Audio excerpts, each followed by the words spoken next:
Hey, what's up, Phandroids? It's Chris Chavez here again, and today we're going to be taking a look at an app called Trapster. Now, the app has been around for a very long time. I'm sure most of you are familiar with it.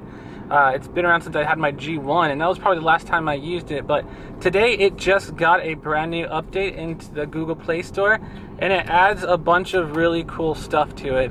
They have some new speed limit monitoring and notifications, and they brought profiles and karma points and all this cool stuff. So I'm just going to give you guys a really quick spin of the app.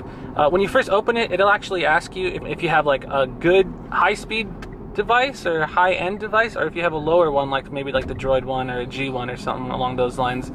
The reason it asks you that is because you can go into, I guess, light mode or full mode, and light mode will do a sort of, it'll be less processor intensive. So I went ahead and clicked on high-end or full mode because I have a dual core device, so it should run with no problems. After that, it just kind of gives you the rundown. You can see here, right when you jump into it, you have all these little, I guess they're not traps, but it gives you tons of these little notifications, and as you're driving, it will alert you. Given that Trapster is all crowdsourced data, you basically have to rely on the amount of people in your area using Trapster, and notifying others accurately that there are in fact traps, red light traps, or cops being posted doing speedy things, and oh, something just appeared.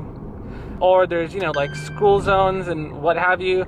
You're all relying on the word of others. So that's why Trapster just implemented a new profile system. So if I go to my profile here, it'll show my name along with my karma points, how many votes I've got, the reports, how many reports I filed, and how many traps I've avoided.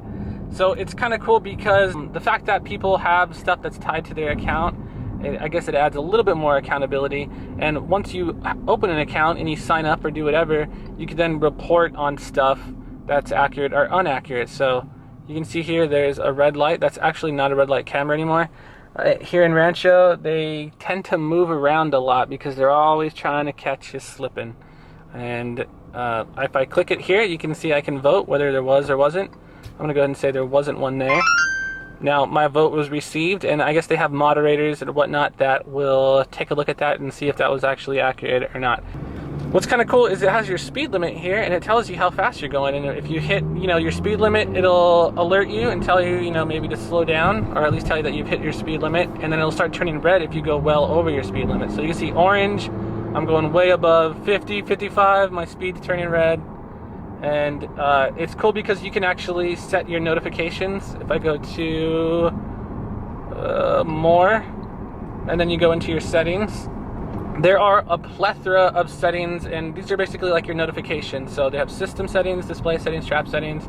Trap settings, you can customize exactly what you want to be notified of, I guess.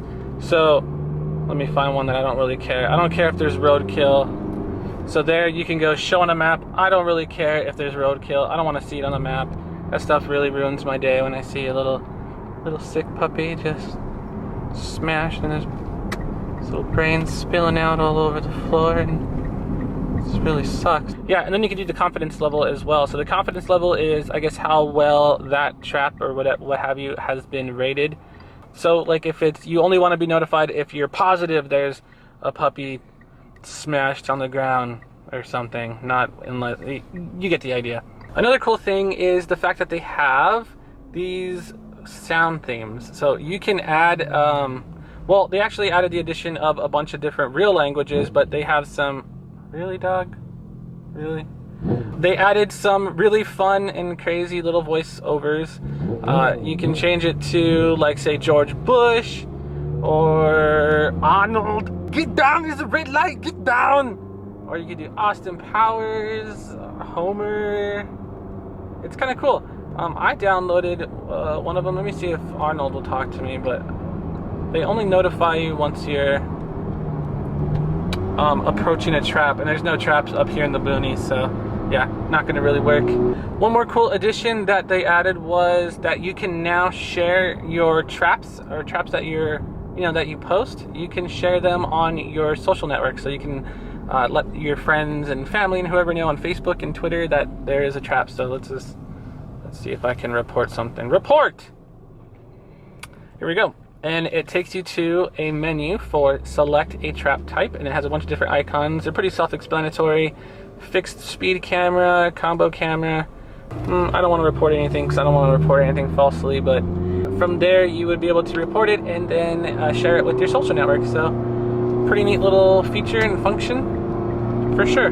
Given that Trapster does consume a lot of battery life because it's using your GPS and it's pulling data and doing all kinds of crazy stuff, you definitely want to have this puppy plugged in while you're driving, and maybe try not to pay too much attention to it because your eyes should be on the road.